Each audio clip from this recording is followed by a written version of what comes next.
अस्सलाम वालेकुम, बोलो जनाब में बहुत बहुत खुश आमदीद। मैं हूँ असद निज़ामी, मेरे साथ हैं अली आफ्ताब। सर क्या हाल है? सर बहुत अच्छे हाल हैं और कल से दोबारा काम का आगाज़ होगा, तो I hope everyone is ready. Sir सब वापस आ गए छुट्टी छुट्टी सर ये एक बड़ा मसला है कि लोग नहीं आते अक्सर वापस, लेकिन आना चाहिए और काम होना चाहिए। और मतलब यहाँ पे क्लबिंग का जो शौक़ है, छुट्टियाँ क्लब करने का, आई मीन, मैं वहाँ तो उसमें वो ये है कि मतलब वैसे तो ये कहा जाता है कि ज़ाहिर है पाकिस्तान में छुट्टियाँ कम होती हैं because mostly Saturdays are on, लेकिन जब से ऑस्टेरिटी शुरू हुई है तब से सैटरडेज़ आर ऑल्सो ऑफ। फिर ये है कि यहाँ पे ईद और इस तरह के त्यौहार जो होते हैं तो उनको मिला के काफ़ी छुट्टियाँ बन जाती हैं। तो अब जब बाकी जगहों मतलब जब नहीं होती तो फिर काम करना चाहिए। सर आई थिंक ये कल्चर तो मैं नहीं कहूँगा, बट एक साइकिल जो है लोग समझ बैठे हैं कि जब आपकी छुट्टियाँ क्लब भी होनी है, वो हुकूमत आपने खुद थोड़ी ना, पहले तो होते थे लोग खुद करते थे, हुकूमत अब करके दे देती है। ये कितनी अच्छी बात है, नंबर वन। और नंबर टू के लोग फिर सर प्लान इसी तरह करते हैं कि जी मैं अब सर एक शख्स है वो कॉर्पोरेट वर्ल्ड में है, नौकरी पेशा, वो अपनी पेड लीव, सिक लीव जो भी कह लें उसको अलाउड है, वो क्लब करना चाह रहा है तो अदारा क्या होता है उसको कहने के लिए? कुछ वो तो कर सकता है। होता कुछ नहीं है, लेकिन पता है मसला क्या, अब इस वक्त मैं 2 कोरियर सर्विसेज से होके आ रहा हूँ और उनको वो मुझे गारंटी देने को तैयार नहीं थे कि मेरे डॉक्यूमेंट्स कल इस्लामाबाद पहुँचेंगे। और वो कह रहे थे कि जी हमें नहीं पता कि हमारे राइडर्स कल आएंगे कि नहीं आएंगे। अगेन अब ये तो इस तरह से अगर आप कहते हैं कि एक मुल्क चल सकता है तो वो बड़ा मुश्किल है। सो आपको यहाँ पर अगेन जितना यहाँ पे जोर है करप्शन ख़त्म करने पे, अगर इतना ही जोर प्रोडक्टिविटी बढ़ाने पे हो जाए तो शायद वो ज़्यादा इफेक्टिव हो। हाँ नहीं सर ठीक है, जिस तरह चल रहा है उस तरह चल रहा है। और सर हम अपनी आप इनएफिशिएंसी और बाकी चीज़ों की बात कर रहे थे, तो सर हम अपने फेवरेट इदारे की तरफ चलते हैं। सर एफबीआर येट अगेन ख़बरों में है, एक्टिव है। बल्कि आज हम एफबीआर के साथ साथ जो पंजाब रेवेन्यू अथॉरिटी है, पीआरए, उनकी भी बात करेंगे। लोगों को लगता है ये वन एंड द सेम है, लेकिन मैं नहीं मानता इस चीज़ को। मेरा दिल ये कहता है, जहन तो कहता है, ये दिल भी कहता है कि ये 2 मुख्तलिफ इदारे हैं। जी बिल्कुल जाहिर है। और दोनों जो है वो एक ही तरह का काम कर रहे हैं, लेकिन हम इसके ऊपर बाद में आते हैं। पहले हम बात कर लेते हैं अरसलान एडम साहब की। सर ये एक फ़ॉरेन मतलब पाकिस्तानी है, मतलब एक्सपर्ट है, जिनकी कुछ रकम जो थी वो एफबीआर ने रिसेंटली सीज़ की। 2 करोड़ 26 लाख रुपए इनकी एफबीआर ने सीज़ कर लिए। और इसमें कहा जाता है जी कि इनकी जो वायलेशन थी कि इन्होंने रिटर्न्स के अंदर के एक सर्टन वैल्यू होती है, जिससे ऊपर अगर आपकी पास पैसे हों आपके अकाउंट के अंदर तो आपने उसकी ख़ास किस्म की डिक्लेरेशन करनी होती है, जो कि इन्होंने नहीं थी की। अच्छा मसला ये हुआ इसके अंदर के इन्होंने एफबीआर ने इनके पैसे तो सीज़ किए ही किए, उसके बाद इन्होंने एहतजाज किया सोशल मीडिया पे, लेकिन एफबीआर ने फिर अपनी पूरी तफसील जो है वो ट्विटर पे ही रख दी कि जी ये चीज़ें थी।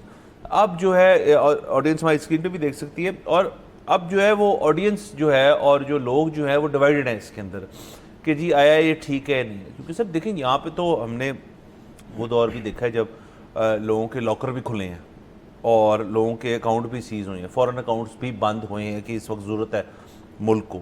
उसके बाद उनका क्या हिसाब किताब वो हमें नहीं पता, वो एक अलग बात है, बट यहाँ पे ऐसी चीज़ें भी हुई हैं। तो एफबीआर जो है ये इख्तियार रखता है, सिटीजन्स के ऊपर ये चीज़ निस्बतन कम आती है। कॉरपोरेशंस और कंपनी जो रजिस्टर्ड हो एसईसीपी के साथ, उनके ऊपर तो आए दिन ये चीज़ होती है जी कि आपकी इतनी टैक्स लाइबिलिटी बनती है, तो इतने पैसे जो हैं आपके जिस अकाउंट में पड़े हैं हमें नज़र आ गए, हम उनको सीज़ कर लेते हैं क्योंकि डेटा उनके पास सारा है। सो बट इंडिविजुअल्स की हद तक जब ये बात एक्सपेंड कर जाती है या आगे चली जाती है, तो फिर इस किस्म के कंसर्न्स जो हैं वो बाकी अवाम जो है वो बाहर लेकर आती है। जी बिल्कुल, देखें ये क्योंकि एक्सपर्ट हैं तो इनको एक ख़ास किस्म के अमाउंट के ऊपर इस्तिस्ना हासिल है कि वो अगर ये बाहर से लेके आते हैं तो उस पर टैक्स नहीं है। एफबीआर के मुताबिक उससे ज़्यादा अमाउंट थी, अब उन्होंने एफबीआर ने डायरेक्टली उनके अकाउंट से निकाल ली। जैसे कि उन्होंने पहले आपने बताया कि एहतजाज किया ट्विटर के ऊपर, जब एफबीआर ने उसका रिप्लाई दिया तो वो सिर्फ लेटर की सूरत में या उनके आयरस की सूरत में नहीं था, एफबीआर ने भी वो पूरा जो जवाब था वो ट्विटर के ऊपर लगा दिया विद स्क्रीनशॉट्स। उन्होंने यहाँ तक भी कहा कि इन्होंने पिछली 2 जो अपनी फ़ाइल की थी इनकम टैक्स रिटर्न्स, उसमें जो डॉक्यूमेंट्स लगाए थे वो भी बोगस थे। अच्छा अब हम इस तरफ तो आते ही नहीं कि इस केस में एफबीआर गलत भी हो सकता है। हम बिल्कुल इस अजम्पशन के साथ चल रहे हैं कि एफबीआर जो कह रहा है वो बिल्कुल ठीक कह रहा है। तो अब जो है वो जो अवाम की बात हो रही है कि वो डिवाइडेड हैं, वो डिवाइडेड इस तरह से हैं कि अवाम कहते हैं कि एफबीआर को डायरेक्टली उनके अकाउंट से पैसे नहीं निकालने चाहिए थे, एफबीआर को राउट लेना चाहिए था थ्रू कोर्ट। वो पहले कोर्ट जाते, कोर्ट ऑर्डर करता कि इतनी अमाउंट जो है इनके बैंक में से निकलवा ली जाए, तो फिर वो निकलवाते। अच्छा, इसमें देखें एक प्रॉब्लम तो ये है कि आपको डायरेक्ट एफबीआर आपके अकाउंट से पैसे निकाल सकता है या नहीं ये कानून आपको अगर अच्छा नहीं लगता तो आप ज़रूर इस पर एहतजाज करें और आप जो है वो इस कानून को बदलवा दें। लेकिन आज से कुछ साल डेढ़ दो पहले ये कानून बाकायदा आपके पार्लियामेंट ने पास किया है, सो अब एफबीआर के पास ये अथॉरिटी है कि वो इस तरह के केस में आपके अकाउंट से डायरेक्टली पैसे निकाल सकती है।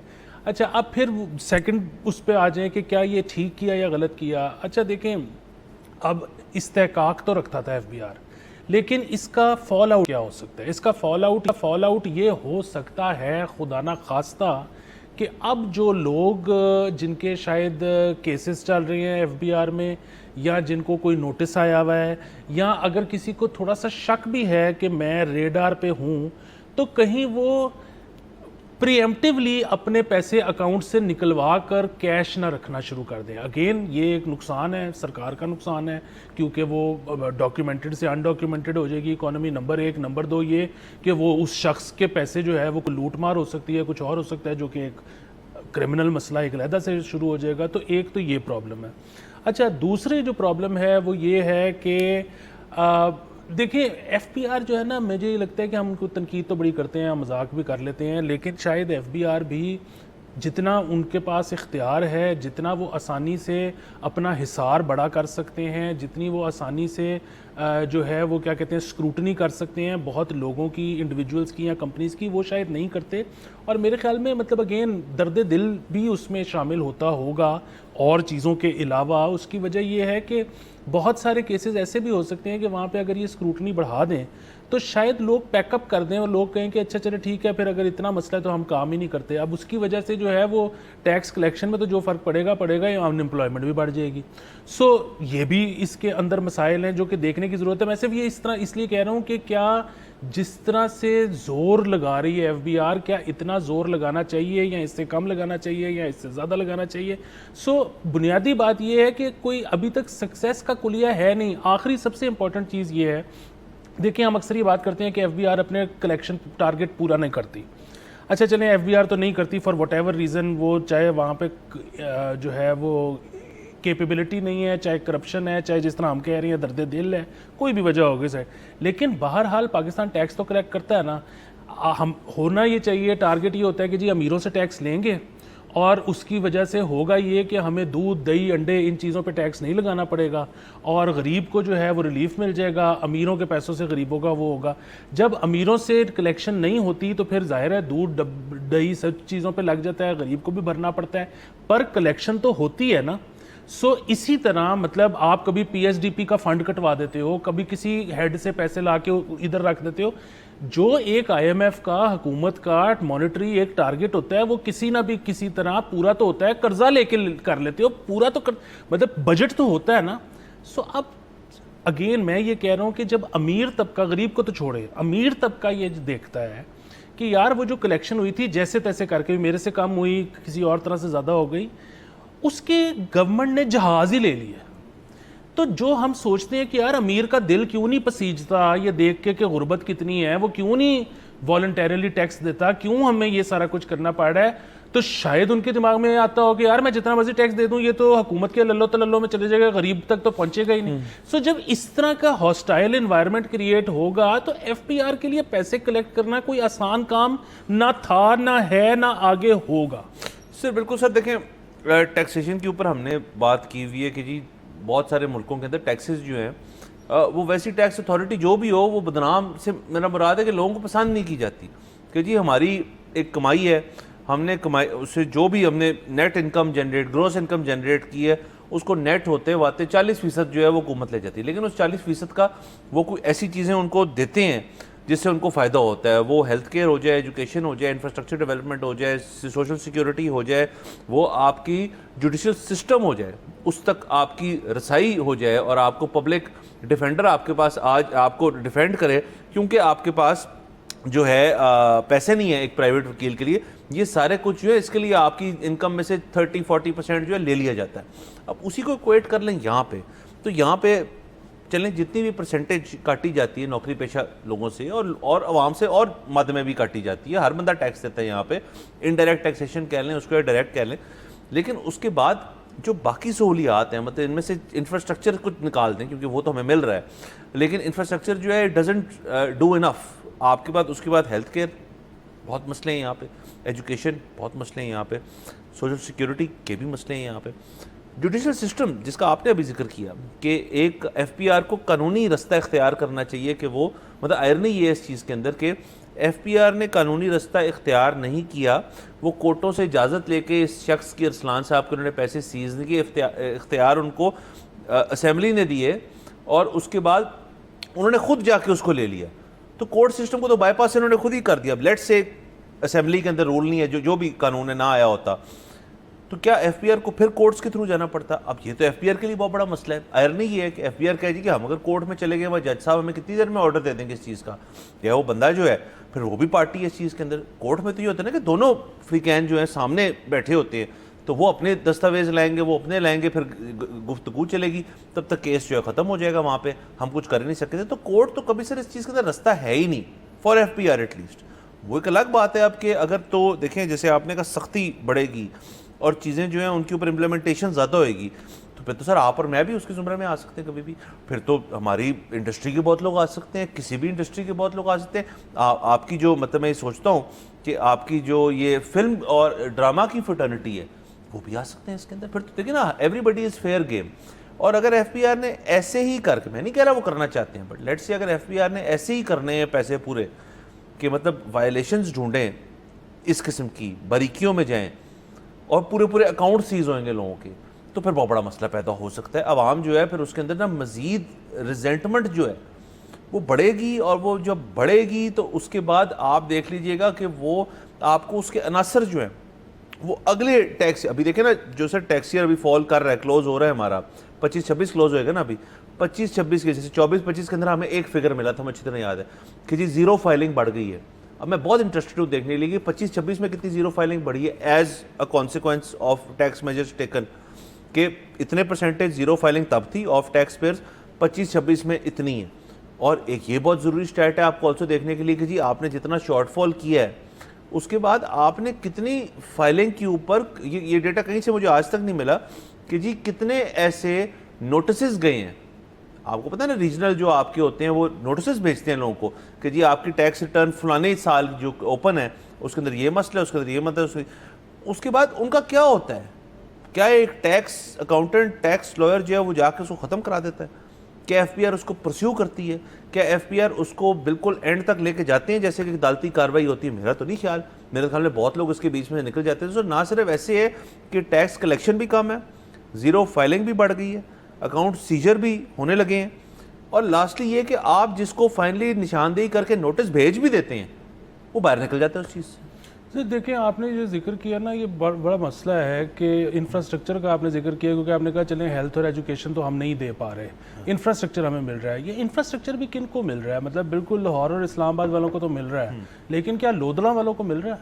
अच्छा आप इसको छोड़ें, जो आपका सबसे ज़्यादा बिजनेस प्रोड्यूस करता है शहर, कराची वालों को मिल रहा है इंफ्रास्ट्रक्चर, फैसलाबाद को मिल रहा है इंफ्रास्ट्रक्चर। सो अगेन बात ये है कि हम ना सिर्फ ये कि एजुकेशन और हेल्थ में लैकिंग है, हम इंफ्रास्ट्रक्चर में भी लैकिंग है। अगर इंफ्रास्ट्रक्चर इतना बेहतरीन सब जगह पे मिल रहा होता तो इतनी मैस मूवमेंट ना हो रही होती रूरल से अर्बन की तरफ, बल्कि रूरल से अर्बन छोड़े छोटे शहरों से बड़े शहरों की तरफ। फिर ये है कि बिल्कुल आपकी बात ठीक है कि देखिए पैसा जो है ना, जब वो किसी का कटता है या वो पे करता है, उसको उसके बदले में कोई प्रोडक्ट या सर्विस चाहिए होती है। देखिए अभी पेट्रोल महंगा होता है, बड़ा एहतजाज होता है, लेकिन वही वाली बात है, लोग रिजेंटमेंट रखते हैं, लेकिन फिर वही बात है, वो जब पैसे देते हैं तो पेट्रोल मिलता है। बात ये है कि अगर वो पैसे भी दें और आगे से पेट्रोल भी ना मिले तो फिर सोचे क्या होगा। सो यहाँ पर लोगों को अगेन ठीक है, सब टैक्स नहीं देते, जो बचा सकता है बचा लेता है, और जो ये ऐसे भी नहीं है कि कोई अपना टोटली टैक्स बचा सकता है। सो बात ये है कि अब जब उसको बदले में कोई चीज़ मिलेगी नहीं और आप जिस तरह से कह रहे हैं कि अगर सख्ती मज़ीद बढ़ जाएगी, अगर इस तरह के वाक़यात मज़ीद होना शुरू हो जाएंगे, तो बुनियादी तौर पे ना सर हुकूमत, सियासत मेरे ख़्याल में सबसे ज़्यादा जिस चीज़ का नाम है उसको कहते हैं ऑप्टिक्स। सो बिल्कुल ठीक है कि ये अब इस बहस के पहले मुर्गी आया था या अंडा कि आप हमें पहले टैक्स देंगे फिर हम आपको परफॉर्मेंस करके दिखाएंगे, या आप परफॉर्मेंस करके दिखाएंगे तो फिर हम आपको टैक्स देंगे। असल बात ये है कि ऑप्टिक्स किधर है। मतलब मैं तो ये चाहता हूँ ना कि अवामी नुमाइंदा तो वो होता है जो मेरे जैसा लाइफस्टाइल गुजारा हो, चाहे उसने स्विस अकाउंट रखे हों, मैं देखूं तो मुझे मेरे जैसा लगे। सर आपने बात कर दी, सॉरी आपकी बात काट रहा हूँ, मुझे एक झलकी याद आ गई। वो मरीम नवाज साहिबा और उनका दीगर अमला जो था एक मीटिंग के अंदर बैठे हुए थे, मेरा ख्याल है वो सेफ सिटी की थी, क्योंकि बिल्कुल एक उस तरह चला। उसमें एक बात बड़ी प्रोमिनेंट थी मेरे लिए कि मरीम औरंगजेब हो जाएं और दीगर जो लोग हैं वो एक इस किस्म की, जैसे कुर्सी पे हम बैठे हैं वो बैठे हुए, सेंटर में जो हमारी चीफ मिनिस्टर मरीम नवाज साहिबा, उनके लिए एक बड़ी सी high back leather clad chair जो है, अब वो चेयर साथ जाती है हर जगह, मुझे नहीं पता। वो चेयर जो है स्पेसिफिकली जिस इदारे में वो मीटिंग लेने गई थी, उन्हीं के दफ्तर में मीटिंग थी, वहाँ उनके लिए सेपरेट। तो ऑप्टिक्स की आपने बात की, ये कितनी अजीब सी ऑप्टिक्स हैं कि जी तमाम वज़रा जो हैं और तमाम जो एडवाइज़र्स हैं और जो भी हैं वो फिर एक लेवल नीचे हैं चीफ मिनिस्टर से, वो हायरार्की में तो नीचे हैं, लेकिन ये ऑप्टिक्स तो अगर ऑप्टिक्स ही दिखाने हैं तो जी हम सेम कुर्सियों में बैठते हैं सारे, हम सेम काम करते हैं, बल्कि मैं जो हूँ ज़्यादा काम करती हूँ उनसे। तो ये पंजाब गवर्नमेंट की हद तक मतलब ये चले FPR is a federal thing, but आपने ऑप्टिक्स का जिक्र किया तो मुझे ये वाक़या याद आ गया और मैंने सोचा था मैं कभी इसका जिक्र करूँ, आज मुझे मौका मिल गया जिक्र करने का। बिल्कुल सर, तमाम जगह पे आप देखिए कि 3 MNAs जो हैं, उन्होंने कुछ अर्सा पहले मैंने एक देखी एक प्रेस कॉन्फ्रेंस जो कि फॉर सम रीज़न उन्होंने आउटडोर की, वो एहतजाज कम प्रेस कॉन्फ्रेंस आप उसको कह लें, वो आउटडोर हो रही थी। और जैसे ही वो प्रेस कॉन्फ्रेंस खत्म हुई, टीवीज के कैमरा सामने लगे हुए थे, वो जितने लोग थे सारे अपनी अपनी काली लैंड क्रूजरों में बैठे सबके सामने और निकल गए। तो ये अगेन जब मैं एक टैक्स पेयर ये देखेगा तो नहीं, तो उसका दिल नहीं करेगा, उसका दिल नहीं करेगा। बिल्कुल सर, इसी बात पे लेते हैं एक ब्रेक के बाद सी यू।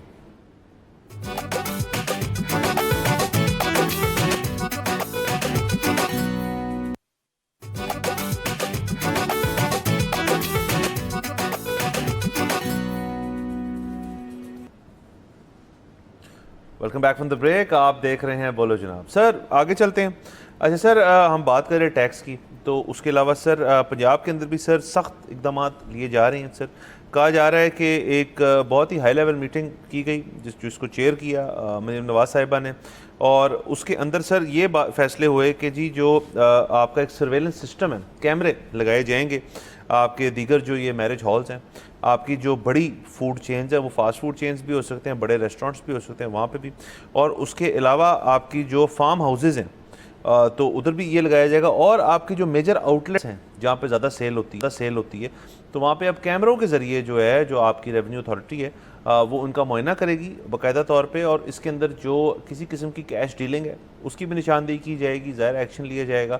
और उसके अलावा जो पक्की पर्ची निकलती है उस पक्की पर्ची के ऊपर जो है किसी किस्म की ट्रांजैक्शन हुआ करेगी। अब ये आउटलेट्स और रेस्टोरेंट्स के अंदर तो मेरे ख्याल में काफ़ी तौर पे इंफ्रास्ट्रक्चर मौजूद है जहाँ पे चीज़ें ऑलरेडी हो रही होंगी, लेकिन कुछ ना कुछ पता चला होगा इनको, तो उसको वो देखना चाह रहे हैं कैसे करें। और दूसरा, लेकिन सर जो मैरिज हॉल्स और जो फार्म हाउसेज हैं, ज़ाहिर इन पर कोई इवेंट्स होते हैं तो उसके अंदर मुख्तलिफ वहाँ पे रेंटल की एक चीज़ होती है कि जिस दिन के लिए रेंट करना है, शायद एक इलेक्ट्रिसिटी बैकअप के ऊपर भी होता होगा, जनरेटर के पैसे होते हैं उसके अंदर, फिर केटरिंग के भी मामला होते हैं उसके अंदर, फिर डेकोर के भी मामला होते हैं उसके अंदर।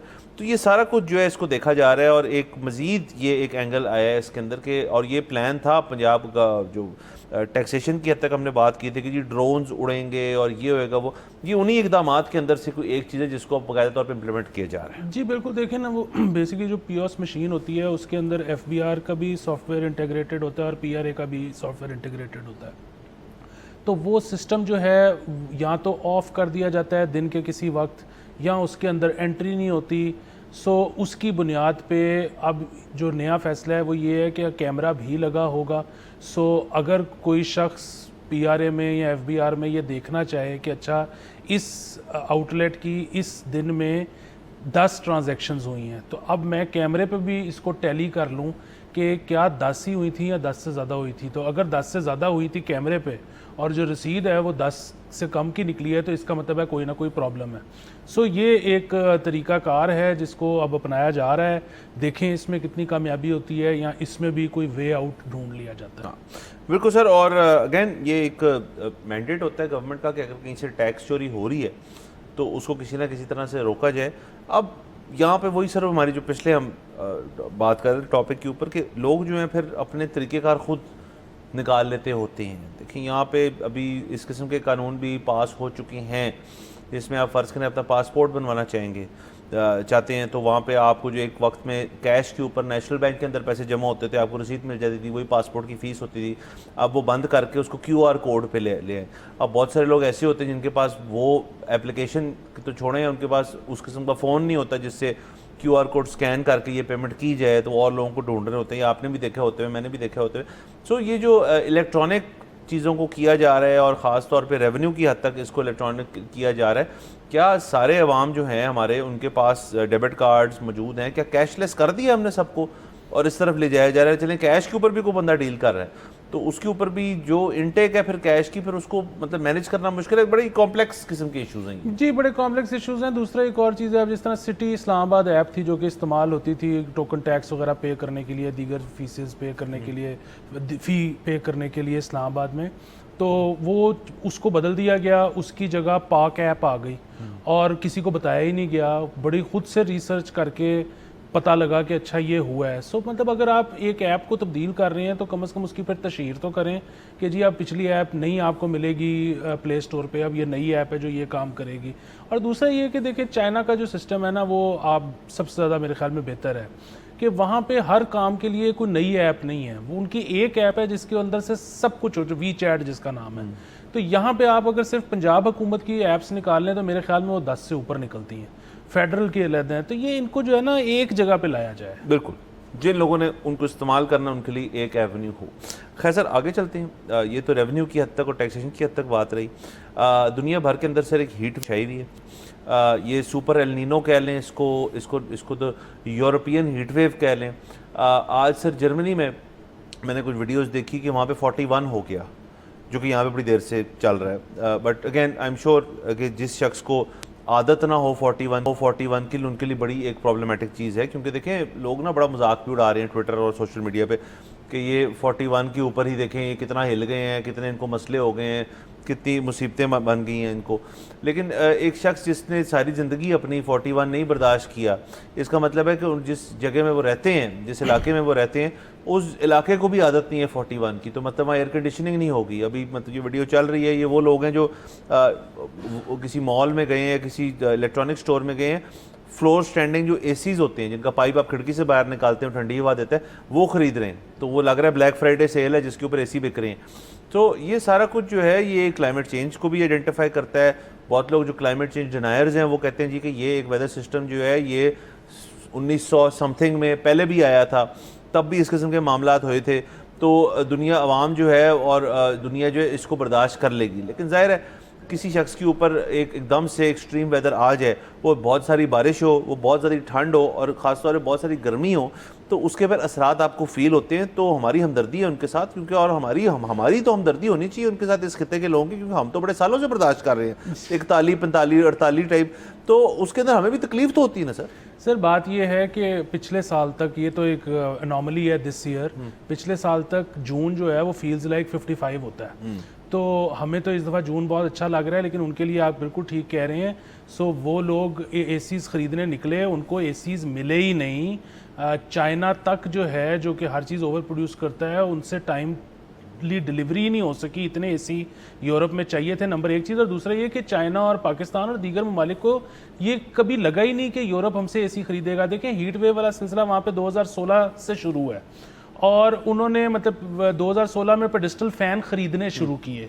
ये कुछ 2019-20 में जाके वहाँ पर एक पहली दफ़ा रुझान आया सीलिंग फ़ैन लगाने का, और फिर उन्होंने इस किस्म के हरबे इस्तेमाल करने शुरू कर दिए कि सड़कों के ऊपर बड़े बड़े पाइप डाल के उनमें सुराख करके तो शावर्स देने शुरू कर दिए। सो उनका ये ख्याल था कि वो, उन्होंने पाकिस्तान को कॉपी करने की कोशिश की। उन्होंने कहा हम रेजिलियंट बनेंगे। तो वो जब 41 हुआ तो उनकी रेजिलियंस ख़त्म हो गई, तो उन्होंने कहा जी लवाओ एसी। तो बुनियादी बात यही है कि अब अगली दफ़ा वो they will be better prepared.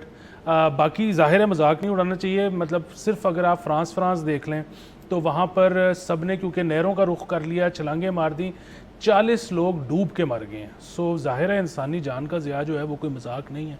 तो हमारी दुआएं उनके साथ हैं।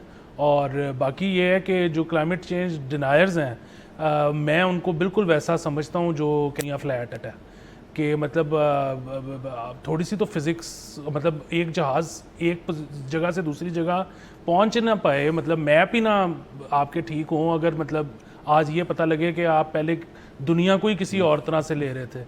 तो इसी तरह मतलब अगर इस सब के बाद भी कोई कहता है कि क्लाइमेट चेंज असल नहीं है तो फिर क्या ही कहें। बिल्कुल सर, क्लाइमेट चेंज एक रियलिटी है, सारी दुनिया उसको फेस कर रही है। अभी तो मतलब इस तरफ गुफ्तगू गई नहीं सही तरह से कि जी कि क्रॉप साइकिल्स का क्या होना है, क्रॉप्स की जो कल्टीवेशन है, तमाम आपने कब बीज लगाना है, कब उसको हार्वेस्ट करना है, ये सारा कुछ जो है ये एक बड़े ज़रूरी सवाल हैं जो अब हम नहीं, पाकिस्तान नहीं, पूरी दुनिया एक दूसरे से ये पूछेगी। अब एक ऐसा मुल्क जैसे फ्रांस, जर्मनी, यूरोपियन ममालिक जहाँ पे बहुत सारी चीज़ों की काश्त होती है, अब वहाँ पे एकदम से 43 और 44 होना शुरू हो गए, तो ज़ाहिर है उनकी फसल जो है उसने भी उसकी ओर रिएक्ट किया होगा। इसके क्या असरात होंगे ये भी वक्त बताएगा। इसको साइकिल को रीविजिट कैसे करना है, क्योंकि उसके अंदर सर देखें ना, फिर पाइपलाइन के अंदर उसके अंदर सीड भी है, उसके अंदर लेबर भी है, उसके अंदर फर्टिलाइज़र भी है, इस सारी कुछ की आपके पास जो है सप्लाई होगी, या वो तो सीज़न में ही करते होंगे। ये मेरी assumptions भी हैं और ये कुछ मैं बिल्कुल लॉजिकली कह रहा हूँ सर। इसमें सर आपका पॉइंट लेते हैं सर, बिल्कुल इस चीज़ को इसी को कैरी ऑन करते हैं। यहाँ पे जाते हैं ब्रेक के ऊपर, लेट्स टेक अ ब्रेक।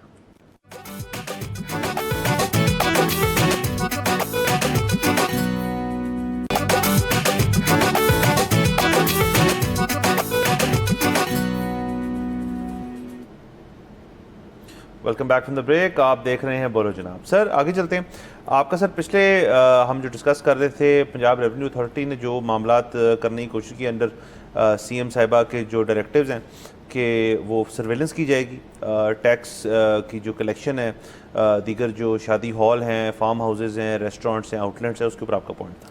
हाँ जी सर, वो बात वही है कि हम जिस तरह एफबीआर के बारे में ये बार बार कहते हैं कि जी वो मतलब फेडरल गवर्नमेंट जो है वो अपने ख़र्चे कम करे, ऑप्टिक्स ऐसे दिखाए कि जिसमें लोगों को लगे कि जी मतलब ये जो अब पैसा जा रहा है ये सिर्फ गरीबों की वेल बीइंग पे जा रहा है, ये हुक्मरान तबके के अल्ल तल्ल ख़र्चों पर नहीं जा रहा, तो उनका दिल करेगा टैक्स करवाने का। इसी तरह पंजाब गवर्नमेंट है कि या किसी भी सूबे की गवर्नमेंट है, पर्टिकुलरली हम पंजाब की बात नहीं कर रहे, जेनेरिकली, कि जब तक उनको ये नहीं लगेगा आवाम को कि जी मतलब जो पैसा कलेक्ट होता है वो सिर्फ़ और सिर्फ गरीबों पर इस्तेमाल होता है, तब तक ये एक बिल्ली चूहे का खेल है, एक चोर पुलिस का खेल है, ये चलता रहेगा। कभी पुलिस जीत जाएगी, कभी चोर जीत जाएगा।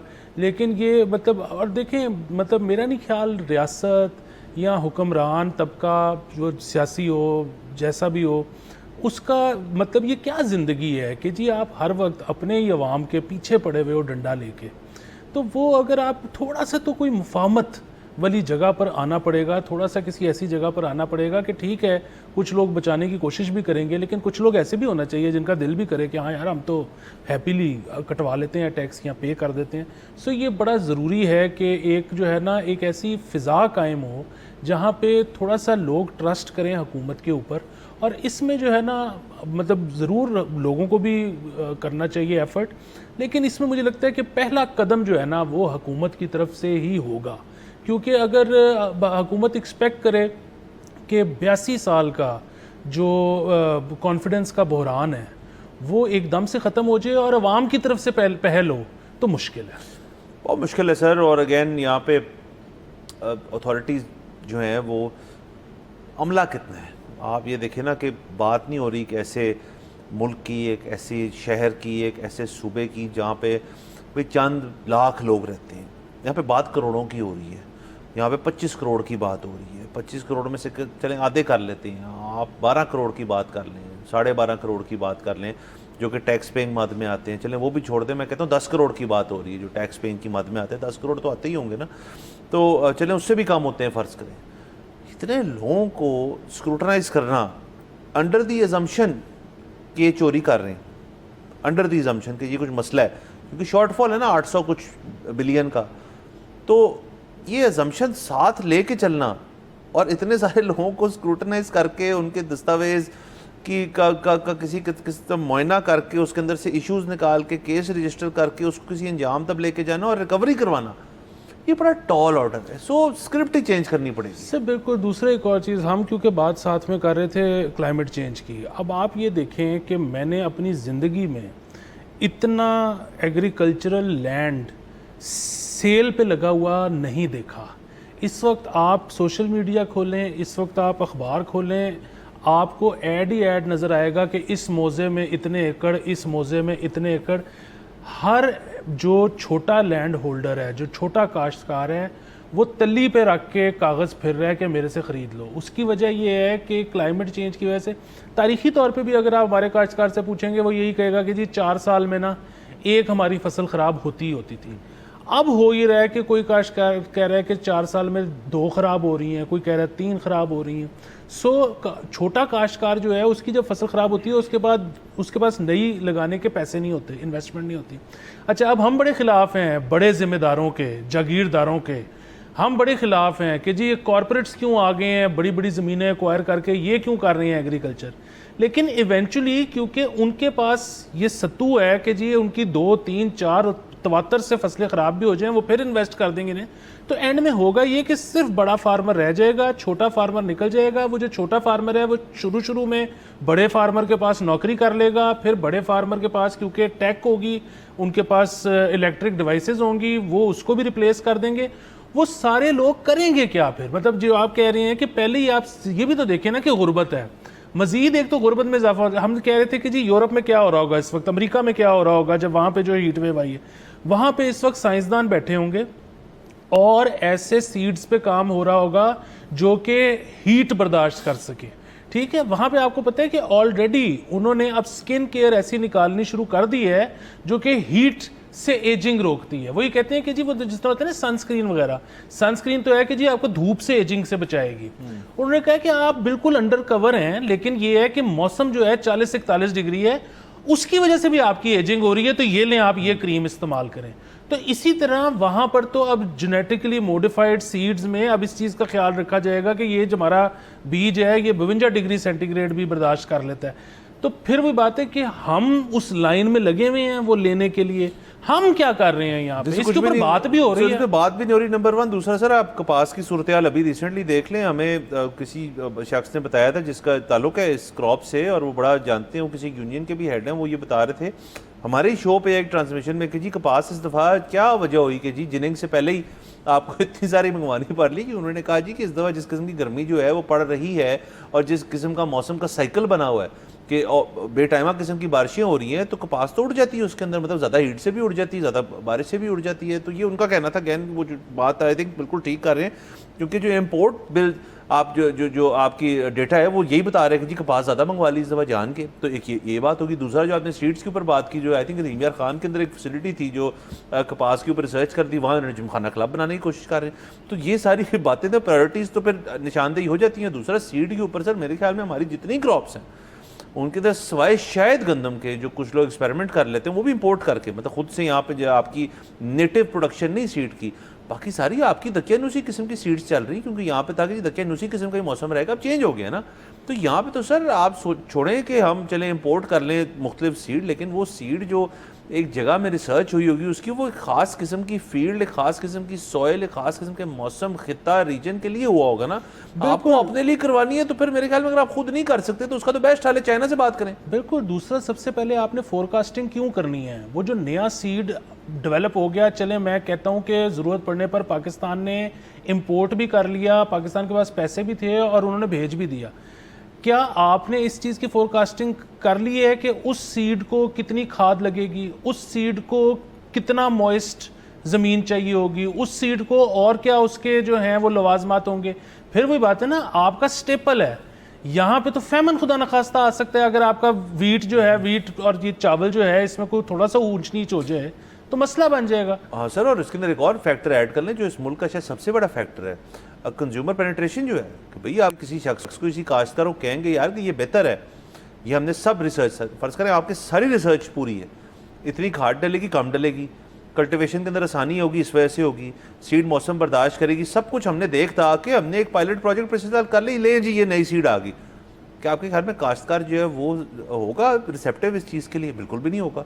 यहाँ पे तो टेक्नोलॉजी शिफ्ट और जब होता है, जब कोई भी चीज़ चेंज होती है जो कि इतने सालों से चल रही है, तो उसके ऊपर तो लोग तो एप्रीहेंसिव होते हैं। यहाँ पे सबको लगता है कि लोग उनका कुछ ना किसी किस्म का सिस्टम लगा रहे हैं कि जी हम ये आप करेंगे तो आपको नुकसान हो जाएगा, तो ये भी एक फैक्टर है उसके अंदर। बिल्कुल। दूसरा ये कि देखिए ना, जीएमओ के खिलाफ इतनी बात होती है और बिल्कुल मैं मानता हूँ कि ज़रूर मतलब अगर आप ऑर्गेनिक खा सकते हो तो वाई नॉट, क्यों जेनेटिकली मॉडिफाइड आपने कुछ भी इस्तेमाल करना है अगर ऑर्गेनिक अवेलेबल है। पर प्रॉब्लम आप साथ ये भी तो देखें ना कि दुनिया में अब आपने 8 बिलियन लोगों को फीड करना है। अब ऑर्गेनिक की गुंजाइश ही नहीं रहेगी, आप कैसे 8 बिलियन लोगों को ऑर्गेनिक पे फीड करोगे? तो इसलिए अब ये मजबूरी बन चुका है। अब ये जितना मर्जी सेहत के लिए ख़राब हो, हमारे पास सिवाय इसको एक्सेप्ट करने के ऑप्शन ही कोई नहीं। बिल्कुल सर। और ऑर्गेनिक सर जितने भी मुझे दिखा दें ज़रा, उठाएं ना, ये पंजाब फूड अथॉरिटी आजकल बड़े छापे मार रही है रेस्टोरेंट्स के ऊपर, ज़रा जितने ऑर्गेनिक का ठप्पा लगा के बेच रहे हैं उनके ऊपर भी मेरे ख्याल में देखा जी कितना वो क्या ऑर्गेनिक है। 12 साहब वक्त ख़त्म हो जाते हैं, अगले हफ्ते आपसे फिर मुलाकात होगी। इजाज़त दीजिए, खुदा हाफिज़।